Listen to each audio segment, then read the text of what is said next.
देखिए आपने समझ लिया कि हम लोग इस वीडियो में क्या चीज़ पर बात करने वाले हैं। अगर आप इस बोर्ड को अगर इस साइड में देखते हो तो आप समझ रहे होंगे कि यहाँ पर पूरा आपका इंग्लिश सब्जेक्ट रिलेटेड बातों को मैंने लिखा है और यहाँ पर कुछ मैंने आंसर राइटिंग रिलेटेड बातों को लिखा हुआ है। आई होप आपको ये वीडियो पसंद आएगा। ज़्यादा इधर उधर की बातें नहीं करते, चलो सीधा टॉपिक पर आते हैं और बात करते हैं जल्दी से। अगर वॉइस कम आ रहा हो तो प्लीज़ एक हेडफोन या तो ईयरफोन या बड्स या जो भी मिले उठा के कान में लगा लीजिए। और अगर बैकग्राउंड नॉइस आ रहा है तो प्लीज़ उसको इग्नोर कर दीजिए। हम इससे ज़्यादा कुछ नहीं कर सकते, हम बहुत बार ट्राई कर चुके हैं, लेकिन ये मैक्सिमम अभी हम इतना ही कर सकते हैं आपके लिए।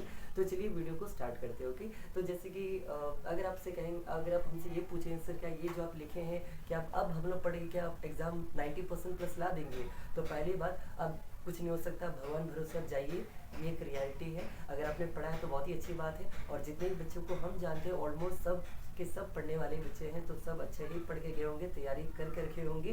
तो चलिए टॉपिक पर बात करते हैं। देखिए, अगर आपने अभी भी प्रिपरेशन नहीं किया है या कम किया है तो मस्ट मतलब क्या है, कम से कम कंफर्म याद करके जाइएगा कि ये चीज़ आपको करना ही करना है, इतना तो आपको करके ही जाना है। जैसे कि लेटर राइटिंग के बारे में हो जाए या आपका कैरेक्टर स्केच, चाहे वो एन्ना फ्रैंक का कैरेक्टर स्केच हो या अमल्डा का हो या वर्ली नाम की जो लड़की थी मैडम्स राइड द बस वाली स्टोरी में, या कोई भी कैरेक्टर दिया गया हो क्यों ना हो, एल्बर्ट है या प्रांजल है, राजीव है, जो भी आपके एनसीईआरटी में जो सबसे बेस्ट आपको लगता है कि हाँ प्रीवियस ईयर में या ये सब कैरेक्टर पूछा जाता है, उस कैरेक्टर के बारे में ज़रूर पढ़ के जाइएगा। ये पहला टास्क, क्योंकि सबसे लास्ट क्वेश्चन आपका यही होता है। उसके अलावा जैसे कि आप यहाँ देख पा रहे होंगे letter writing, formal letter writing. अगर अभी भी आपको फॉर्मेट लिखना नहीं आता तो प्लीज़ पढ़ लीजिए, फॉर्मेट के लिए आपको बहुत ही अच्छा मार्क मिलता है, तो फॉर्मेट लिखना ज़रूर सीख लीजिएगा। ओके, बेसिकली होता क्या है, टू लिखिएगा, टू के बाद जिसको भेज रहे हैं और उसका एड्रेस, देन फ्रॉम लिखिएगा, फ्रॉम किसको भेज रहे हो उनका एड्रेस, देन सब्जेक्ट लिखिएगा कि आपका सब्जेक्ट क्या है,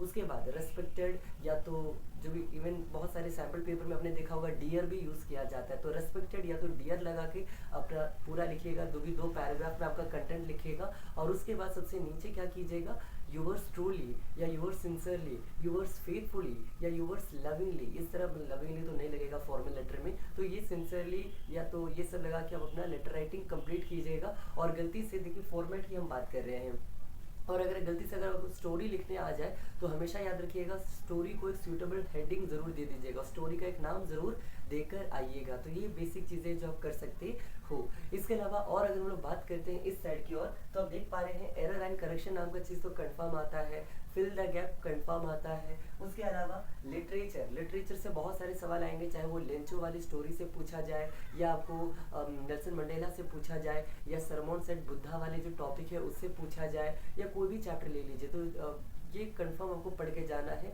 या कैरेक्टर रिलेटेड जो भी क्वेश्चन, जैसे कि वर्ली जो है बस के बाहर क्या दिखती है, या उसने जो हरकत किया सही किया कि नहीं किया, मतलब इनडायरेक्ट वे में भी कुछ क्वेश्चन आपसे पूछे जाएंगे। या नेल्सन मंडेला से तो बहुत सारा सवाल बनता है, तो आप पढ़ ली होंगे, आई होप आपको याद होगा। ये सब सैम्पल पेपर, प्रीवियस पेपर बहुत सारे बुक्स में आपको मिल जाएंगे, तो आपने पढ़ लिया होगा। ओके, अब ये सब बातों को रोकते हैं, अगला बात हम लोग स्टार्ट करते हैं जिसका नाम है इन सब चीज़ों पर। उससे पहले एक और बात यहाँ जरा देखिएगा, आपको पोएम्स, स्टोरीज और भी कुछ, जैसे कि यहाँ पर देख पा रहे होंगे रिपोर्टेड स्पीच, डायरेक्ट और इनडायरेक्ट स्पीच से भी सवाल बन सकते हैं। एनोनिम एंड सिनोनिम, सिनोनिम मतलब सिमिलर वर्ड, एनोनिम मतलब ऑपोजिट वर्ड, तो सिनोनिम एनोनिम्स भी पढ़ के जाइएगा, ये भी आने की संभावना है। कहाँ से, तो याद करो एक हेडिंग आता है, क्वेश्चन आता है रीड द पासेज, तो रीड द पासेज के अंदर में आपको 1 2 3 या तो ABCD करके आपको 5 5 6 6 8 8 सवाल दिया रहता है, उसमें आपको ये सब पूछा जा सकता है। तो ये है आपका कल का सब्जेक्ट इंग्लिश के लिए आप जो प्रिपेयर कर सकते हो। इसके अलावा अब बात करते हैं कि एग्जाम हॉल में आंसर रिलेटेड क्या क्या चीज़ों को हम लोग ध्यान दें।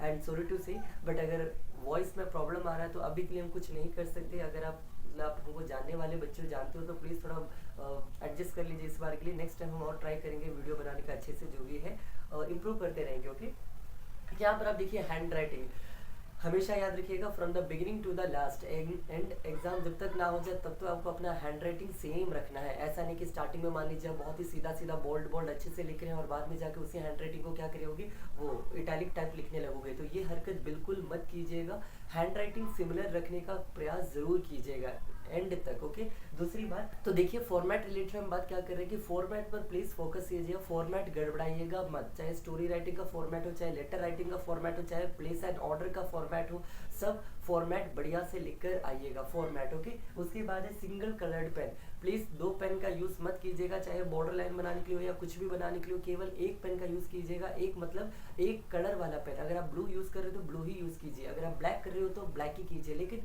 एक्स्ट्रा पेन का यूज़ मत कीजिएगा, ये बात प्लीज़ याद रखिएगा। ओके, अगला है बी काम till the end of the examination. देखो एग्जाम में जाते ही आपका पहला एग्जाम है और कुछ क्वेश्चन आपको आते होंगे, कुछ क्वेश्चन आपको नहीं आते होंगे, आप बहुत ही ज़्यादा एक्साइटेड हो जाओगे और कभी बहुत ही डिप्रेस्ड फील करोगे। प्लीज़ अपने फीलिंग्स को साइड में रखिए, फीलिंग्स से यहाँ भी आपका एग्जाम आपका अच्छा नहीं जाएगा। आपको क्या करना है, बस शांत रहना है और पूरे एग्जाम खत्म होने तक शांति पूर्वक दिमाग को शांत रखकर अच्छे से एग्जाम देना है। ओके, मतलब अगर आप स्टडी वाइज में लिखोगे, माइंड को कंट्रोल करके लिखोगे तो आपका एग्जाम बहुत ही अच्छा जाएगा। तो प्लीज़ अपने आप को कंट्रोल करके एग्जाम दीजिएगा, ये हम आपको कहना चाहेंगे। ओके, क्योंकि हम भी बहुत सारे एग्जाम दिए हैं, चाहे वो नीट लेवल का एग्जाम हो, चाहे वो बीपीएससी एग्जामिनेशन हो, चाहे वो क्यूट एग्जामिनेशन हो, सेंट्रल यूनिवर्सिटी एलिजिबिलिटी टेस्ट। मैंने सारे एग्जाम में जाकर एक चीज़ सीखा है और वो है कि एग्जाम खत्म होने तक हड़बड़ाना नहीं है, आराम से करना, वरना जो आपको आता होगा वो इस होता है डिप्रेशन स्ट्रेस के कारण वो भी गड़बड़ करके आ जाओगे। तो आराम से रहिएगा, आराम से एग्जाम दीजिएगा। ओके, उसके बाद फोकस कीजिएगा नंबर एंड सेक्शन।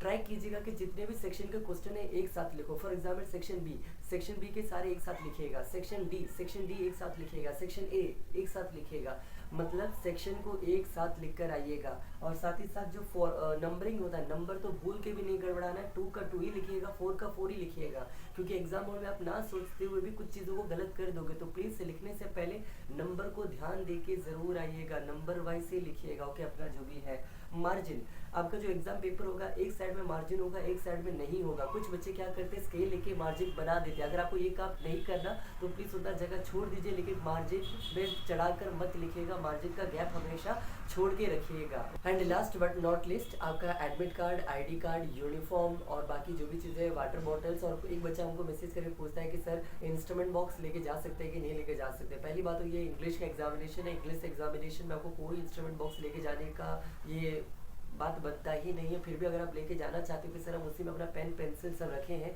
तो लेके जा सकते हो। कुछ एग्जाम सेंटर पर उसको मना कर दिया जाएगा और कुछ एग्जाम सेंटर में भी अलाउ कर दिया जाएगा। पाउच रखते तो ज़्यादा सही रहता है, लेकिन इंस्ट्रूमेंट बॉक्स में भी कोई प्रॉब्लम नहीं है। लेकिन लेके ही क्यों जाना, क्योंकि इंग्लिश का एग्जामिनेशन, अगर आप मैथ्स एग्जामिनेशन में लेके जाते हो तो ठीक भी लगता है। और ये पहला एग्जाम है, इसलिए क्या पता जो एग्जाम सेंटर वाले हैं वो थोड़ा स्ट्रिक्टली बिहेव करें कि नहीं ये बाहर रखो, ये करो, वो करो, ऐसे करो, वैसे करो। तो अच्छे से जाइए, बस यही सब बातों को हम आपको समझाना चाहते थे। बस, और ये all the best for your examination. अच्छे से दीजिए, आराम से दीजिए, कोई स्ट्रेस नहीं, आराम से, बस आराम से दीजिए। मेरा यही मेन पर्पस है कहने का। Okay, so all the best to all the students who are going to give the CBSE examination 2023। बस इस वीडियो के लिए इतना ही। बहुत सारा दिक्कतों से हम ये वीडियो बना रहे हैं, ये नहीं करेंगे जाके सब्सक्राइब करो, बट हाँ मतलब और क्या, मतलब बट हम आपको ये बताना चाहते थे बस। Okay, thank you. इस वीडियो को यहीं पर एंड अप करते हैं।